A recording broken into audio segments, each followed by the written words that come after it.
تیسری چیز جس وجہ سے ہم لوگ ان حالات میں پھنسے ہوئے ہیں وہ ہے فرقہ واریت، آپس میں گروپ بن جانا۔ اللہ تعالیٰ نے قرآن میں کیا فرمایا؟ وَاعْتَصِمُوا بِحَبْلِ اللَّهِ جَمِيعًا وَلَا تَفَرَّقُوا، اللہ کی رسی کو مضبوطی سے تھامے رکھو اور آپس میں فرقہ واریت مت کرو، تفرقہ مت کرو، گروپس مت بنو۔ اور اللہ تعالیٰ نے یہ جو قرآن دیا ہمیں، حقیقت میں ہمارا جو کنیکشن پوائنٹ ہے وہ قرآن ہی بنتا ہے۔ اس کا بھی حل کیا ہے کہ اللہ تعالیٰ نے پہلے ہی بتا دیا وَاعْتَصِمُوا بِحَبْلِ اللَّهِ جَمِيعًا، اللہ کی رسی کو مضبوطی سے تھامے رکھو۔ جب تم اللہ کی رسی کو مضبوطی سے تھامے رکھو گے تو فرقہ واریت خود ہی ختم ہو جائے گی۔ آج کیا ہو رہا ہے کہ مسلمان ہی قرآن کے اوپر نہیں آ رہے، مسلمان ہی ایک قرآن کی تعلیمات کے اوپر اکٹھے نہیں ہو رہے۔ تو جب تک ہم قرآن کی تعلیمات پہ اکٹھے نہیں ہوں گے تب تک ہمارے اندر سے فرقہ واریت بھی ختم نہیں ہو سکتی۔ اور ایک حدیث میں آتا ہے، نبی صلی اللہ علیہ وسلم نے فرمایا کہ اس قرآن کا ایک سرا اللہ کے ہاتھ میں ہے اور دوسرا سرا ایمان والوں کے ہاتھ میں ہے، ایمان والوں کے ہاتھ میں۔ تو آپ سوچئے کہ اللہ کے ہاتھ میں اگر ایک سرا اور دوسرا سرا اگر ہم مضبوطی سے پکڑے رکھیں گے تو اللہ تعالیٰ ہمیں دنیا میں بھی ہر قسم کی گمراہی سے بچائے گا۔ لیکن یہ جس نے یہ سرا چھوڑ دیا تو پھر اس کے لیے کوئی گارنٹی نہیں ہے کہ وہ گمراہی سے بچے گا کہ نہیں بچے گا۔ گارنٹی اس کے لیے کہ جس نے قرآن کو مضبوطی سے پکڑا ہوگا۔ تو اس لیے زندگی میں کیا ہو، جو کچھ بھی ہو، no matter what happens in your life, اپنی زندگی میں قرآن کو کبھی نہیں چھوڑنا۔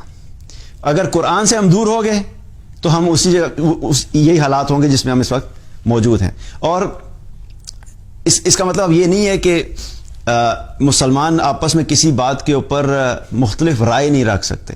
ہم اکثر اس میں کنفیوژن میں کا شکار ہو جاتے ہیں کہ جی دو رائے ہیں اگر تو مسلمان ہی آپس میں بٹے ہوئے ہیں۔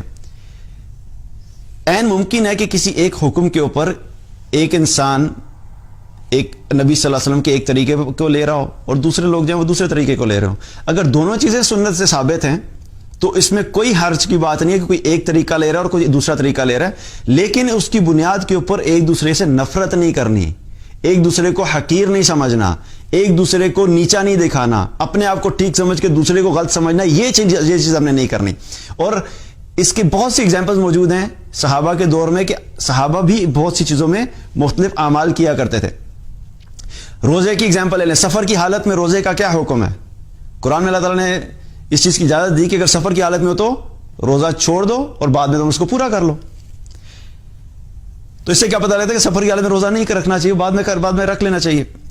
ابن عباس رضی اللہ عنہ فرماتے ہیں کہ ہم رسول اللہ صلی اللہ علیہ وسلم کے دور میں جب سفر میں ہوتے تھے تو ہم میں سے کچھ لوگ ہوتے تھے جو روزے کی حالت میں ہوتے تھے اور کچھ لوگ ہوتے تھے جو روزہ نہیں رکھے ہوئے ہوتے تھے۔ جو لوگ روزے کی حالت میں ہوتے تھے وہ نہ رکھنے والوں کو ملامت نہیں کرتے تھے اور جنہوں نے نہیں رکھا ہوتا تھا وہ رکھنے والوں کو ملامت نہیں کرتے تھے۔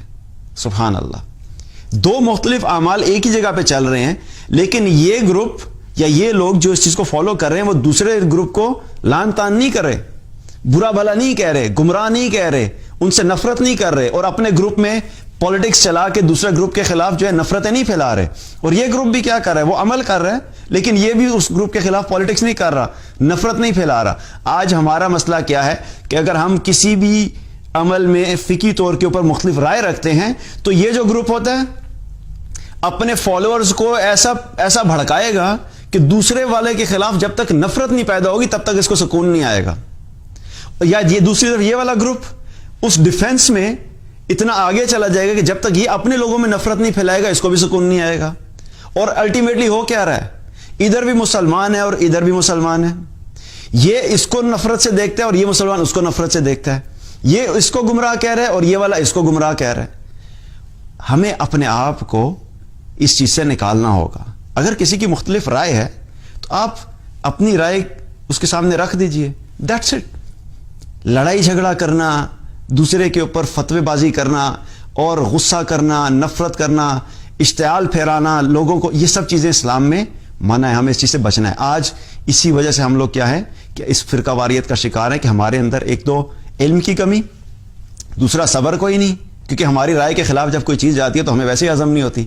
ہم یہ سمجھتے ہیں کہ ہم وہ کہتے ہیں نا آئی ایم مسٹر نو آل، کہ جو مجھے پتا ہے سب کچھ مجھے ہی پتا ہے، باقی کسی کو کچھ نہیں پتا۔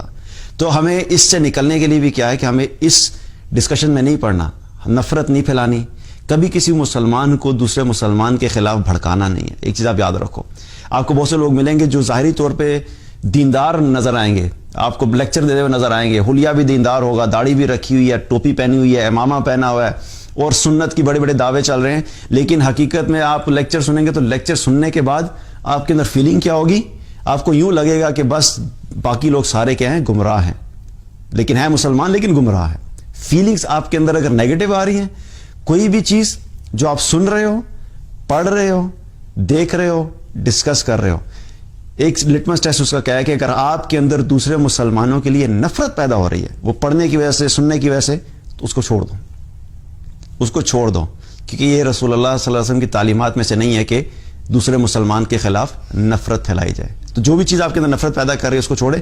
جب ہم اس نفرت کو ختم کریں گے تو آہستہ آہستہ ہم پازیٹیوٹی کی طرف جائیں گے. آپ کی پرسنالٹی پہ آپ جو بھی چیز سنتے ہیں اس کا ایک اثر ہوتا ہے. جب ہم نیگیٹو چیزیں سنیں گے تو ہمارے اندر نیگیٹو چیزیں ہی پھیلیں گی. تو نفرت والی چیزوں کو سننا بند کریں گے تو تب ہمارے اندر ایک مثبت اور پازیٹیو سوچ آئے گی.